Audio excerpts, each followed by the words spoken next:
Boa noite, pessoal.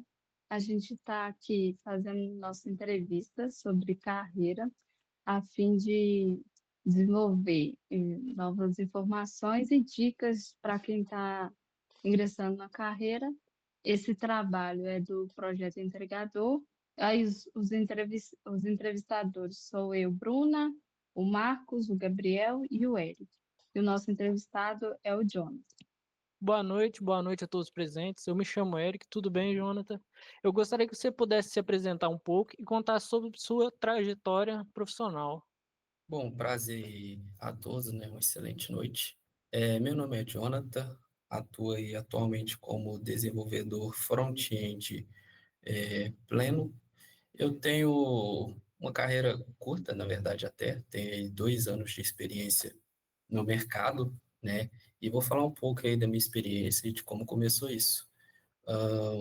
Eu me interessei em programação através de um anúncio no YouTube do Lira, da Hashtag, que é aí um youtuber muito famoso, e ele fez um anúncio sobre Python, né, ensinando a automatizar algumas tarefas da sua vida. Eu me interessei bastante e quis aprender, aprendi, e fiz algumas automações, tentei trazer soluções para uma empresa que eu trabalhava na época, que era de contabilidade, mas eu sentia falta de realmente poder mexer mais com TI, e a empresa me limitava, porque era uma contabilidade, né? Não era uma empresa de TI, então não era o foco. Eu trazia algumas soluções, outras, mas era sempre iniciativa minha e coisas bem básicas, né?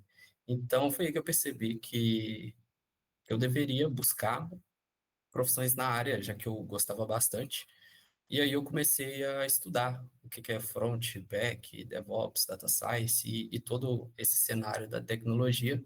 E foi quando eu conheci o mundo front-end, através do CSS HTML, que é o básico hoje em dia. E eu gostei, me interessei bastante a questão de você poder ver a mudança, né, super, super rapidamente, isso me encantou. E aí eu comecei a migrar do Python para esse cenário front, e gostei bastante e consegui, através disso, né, uma oportunidade de estágio que foi super interessante e super desafiadora, né? Que na época eu tinha 2 meses de estudo no cenário front-end e era uma vaga com um framework chamado Angular. E quando eu comecei a trabalhar na empresa, eu simplesmente não conseguia fazer absolutamente nada. Literalmente não conseguia entregar uma task, eu não conseguia entender um trecho de código, eu não conseguia entender uma tipagem, eu não conseguia entender absolutamente nada. E foi aí que eu vi que eu estava na Disney, né, que não existe essa de programador em 2, 6 meses, né, que a pessoa tem que realmente se dedicar ali a meses, tempo de estudo, e caiu a ficha. Depois que eu fiquei nessa empresa, eu fiquei nela 1 a 2 meses, e aí eu mesmo pedi para sair, cancelar o estágio, porque estava pesando minha consciência, ficar lá sem conseguir entregar absolutamente nada, né? Só fazendo curso, mas não entregava nada. Foi quando eu pedi para sair, resolvi, isso foi em março de 2023, foi quando eu resolvi realmente começar a estudar e levar esse mercado a sério. Isso responde sua pergunta, Eric? Claro, claro. Muito obrigado pela sua experiência. Então, Irei dar a Jonathan, voz agora pro Marcos, por favor. obrigado. Então, Jonathan, bacana, né? Saber um pouco da sua história, sua trajetória até aqui. Mas assim, quais foram os principais desafios que você enfrentou, né, ao longo dessa carreira sua, com 2 anos de experiência? E que aprendizados esses momentos de dificuldade, né, trouxeram para você?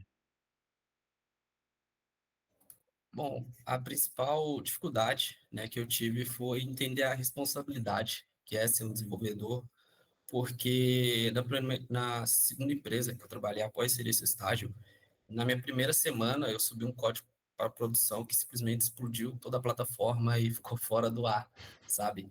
Então foi aí que caiu a ficha. Calma, isso aqui não é brinquedo, né? Se eu fazer algo errado, eu afeto pessoas, eu afeto o monetário da empresa e com certeza isso vai impactar positivamente ou negativamente a visão da empresa perante a minha pessoa.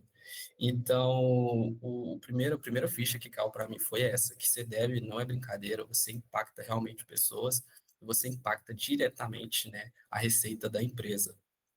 E, e essa explosão foi, assim, no código lá que eu gerei, foi super importante para mim entender a importância da carreira. Outros pontos também que eu tive bastante dificuldade foi lidar com diferentes desenvolvedores no mesmo código, porque dificilmente você vai pegar uma empresa e você vai trabalhar sozinho no código, né? Isso é muito raro. Normalmente você vai ter sempre companheiros, outros devs codando junto, e cada dev tem seu code style, né? Que é a sua maneira de codar, seu próprio jeitinho de escrever o código, até o jeito que uma pessoa dá o nome para uma variável, você consegue ter noção quem fez isso.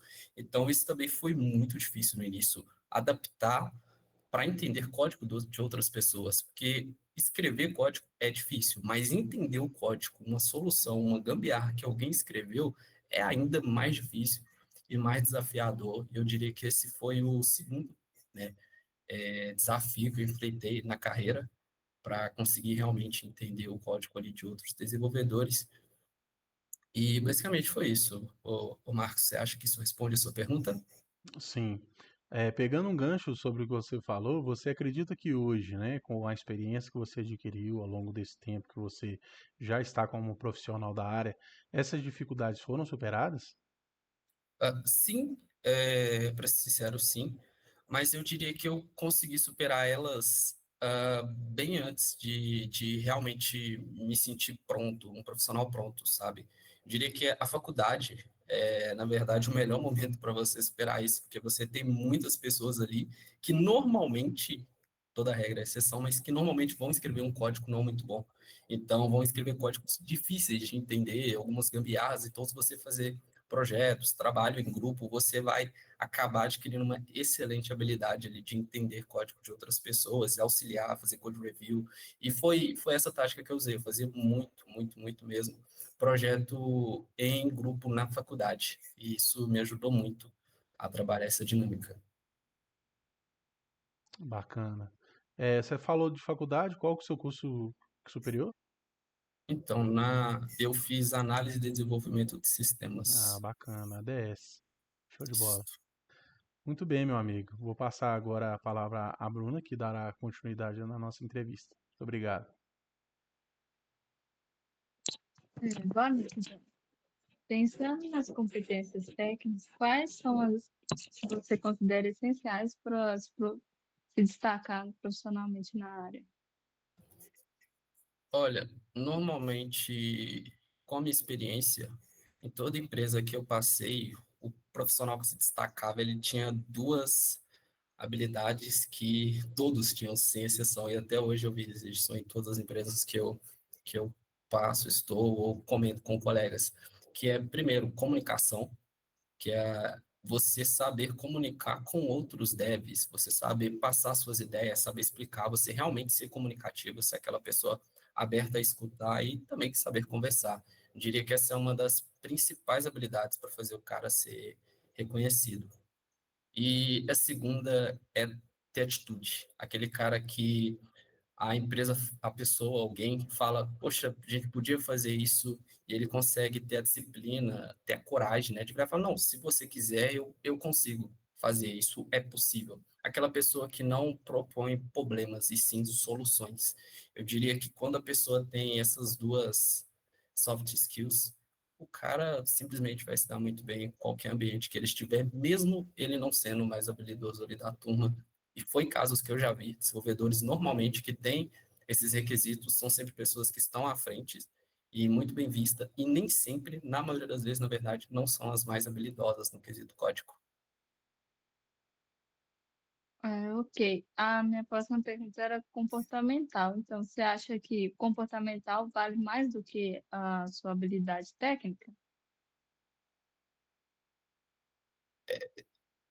Isso eu acho que é um paradigma, isso aí, que depende do nível da habilidade, né, que a gente está falando, que tem com certeza pessoas, empresas grandes, como por exemplo a Amazon, que são realmente insubstituíveis, né, seria muito difícil, não importa a personalidade da pessoa, a empresa conseguir demitir, porque ninguém faz o que ele faz.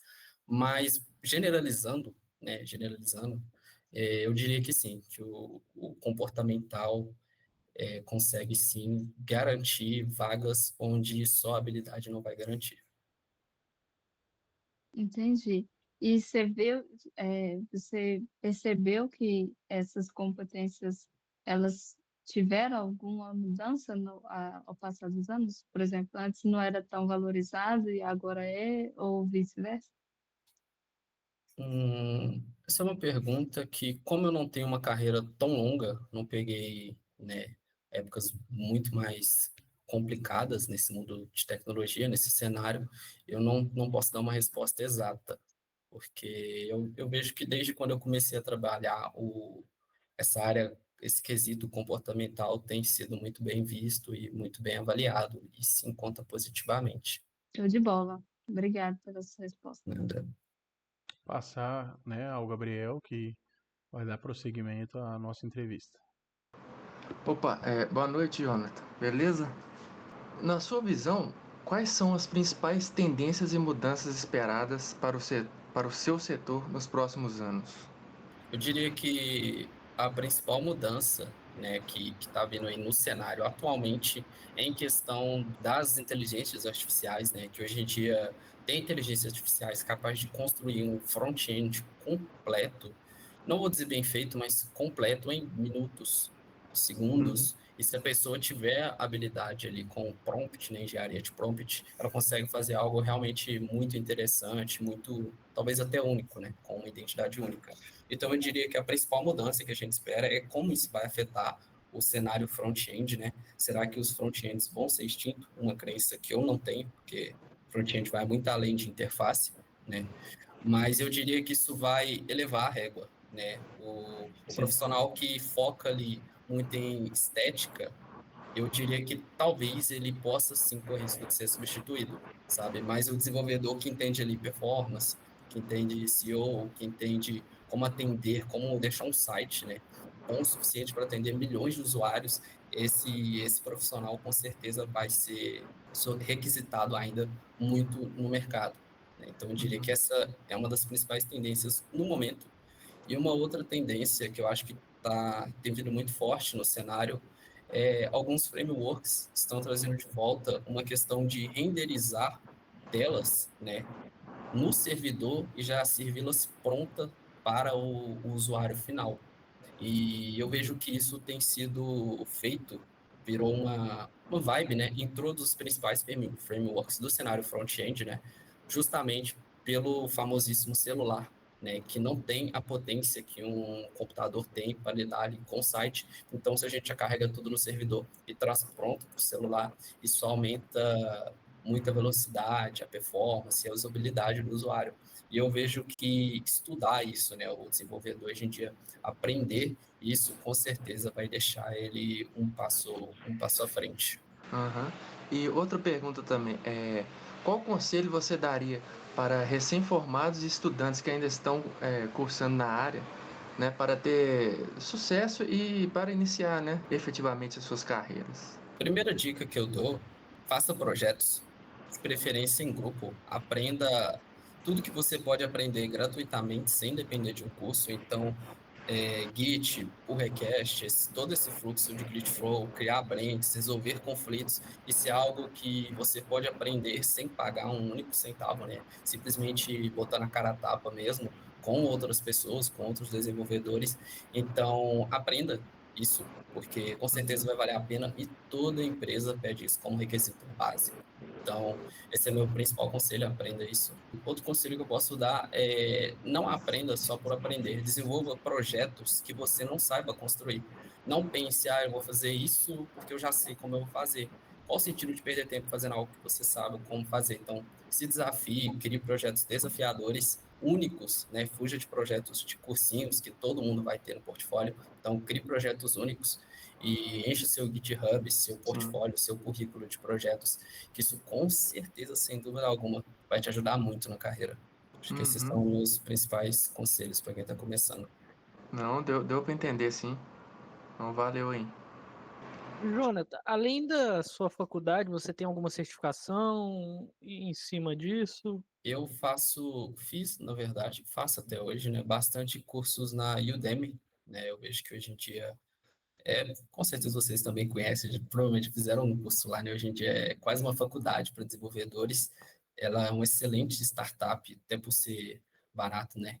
Então, eu tenho bastante cursos lá. Normalmente eu não costumo terminar, eu vou até a parte que me interessa, onde eu realmente tenho algo a aprender ali, e aprendi o que eu tinha que aprender, eu sigo em frente, procuro um novo conhecimento. Eu não sou muito focado em questão de certificado, mas é importante, e eu já vi muitas vagas, né, que cobram bastante certificado. Então, eu diria que é importante, apesar de eu não focar muito no certificado, eu foco o conhecimento que está ali por trás desse certificado. Então, eu diria que muitos cursos na Udemy, YouTube também eu aprendo bastante, e é isso. Não, muito obrigado pela discussão.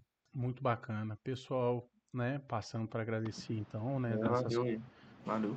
nessas considerações finais. Agradecer ao Jonathan, muito obrigado, tá, por topar, né, participar dessa entrevista com a gente. Com certeza você trouxe aí para nós informações que vão agregar, né, as pessoas que assistirem depois dessa entrevista, né, porque nós estamos gravando a entrevista. Então, quem assistir depois, com certeza vai receber uma informação importante, né, principalmente aqueles que são recém-formados, aqueles que estão querendo, né, entrar na área. Então, nós te agradecemos muito por você topar participar com a gente aí, tá bom, meu amigo? Obrigado mesmo.